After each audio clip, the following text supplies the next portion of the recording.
What's Saturday going to be like in your experience for these kids?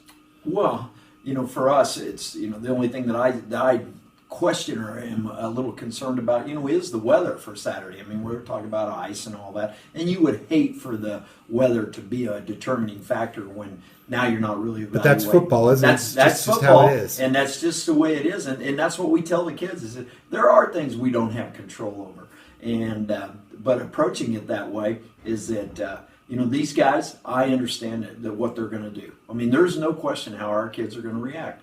They're going to do everything they can. They're going to play to the final minute of the game, and that's just who they are. And they've been that way forever. They prepared. They started this a year ago. We got done with our season last year, and we usually take 2 or 3 weeks off before we get in the weight room. We didn't. They started the following Monday. After the quarterfinal loss. After the quarterfinal loss last year, and they came right back, got in the weight room, and we have 14 seniors. For us, that's a huge class. For a school our size, we don't have that big a class very often.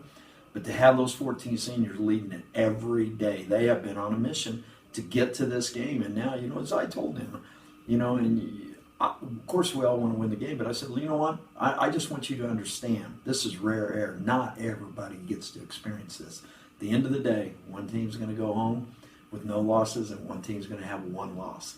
And that's still a hell of a season for whoever it is.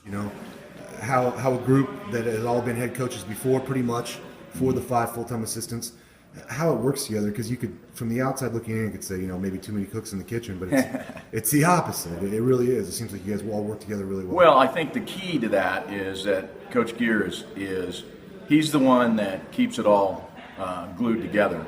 And, Troy and I have our idiosyncrasies, and he's willing to work with us in any way we can. And I think that's the deal. And plus, there's no egos here. We're after the same thing. We have really great kids, and we just want them to do as well as they can.